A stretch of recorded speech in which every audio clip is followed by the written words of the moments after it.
ബംഗ്ലാദേശിൽ ഷെയ്ഖ് ഹസീന സർക്കാർ രാജിവെച്ചതിനു പിന്നാലെ ഉണ്ടായ ആക്രമണങ്ങളിൽ ഇതുവരെ കൊല്ലപ്പെട്ടത് 232 പേരെന്ന റിപ്പോർട്ട്.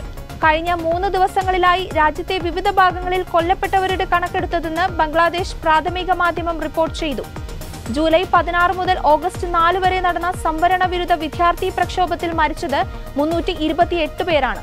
ഇതോടെ കഴിഞ്ഞ 23 ദിവസത്തിനിടെ ബംഗ്ലാദേശ് കലാപത്തിൽ ആകെ കൊല്ലപ്പെട്ടവരുടെ എണ്ണം 560 ചൊവ്വാഴ്ച കശിംഗ്പൂർ അതിസുരക്ഷാ ജയിലിൽ നിന്ന് തടവുകാർ രക്ഷപ്പെടുന്നതിനിടെയുണ്ടായ സംഘർഷത്തിൽ 6 പേർ കൊല്ലപ്പെട്ടിരുന്നു.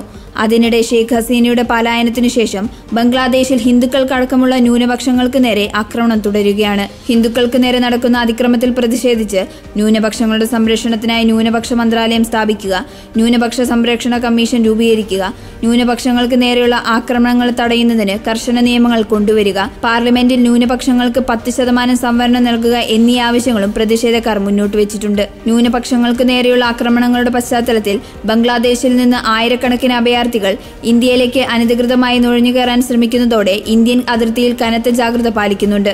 അതിർത്തിയിലെ സ്ഥിതി വിലയിരുത്താനും ബംഗ്ലാദേശിലെ ഇന്ത്യക്കാരുടെയും ഹിന്ദുക്കളും ഉൾപ്പെടെയുള്ള ന്യൂനപക്ഷങ്ങളുടെയും BSF ഉന്നത ഉദ്യോഗസ്ഥരുടെ നേതൃത്വത്തിൽ കഴിഞ്ഞ ദിവസം 5-അംഗ സമിതി രൂപീകരിച്ചിരുന്നു. ഈ സമിതി ബംഗ്ലാദേശിലെ ഉദ്യോഗസ്ഥരുമായി ബന്ധപ്പെട്ട് നടപടികൾ സ്വീകരിക്കുമെന്ന് കേന്ദ്ര ആഭ്യന്തരമന്ത്രി അമിത് ഷാ അറിയിച്ചു.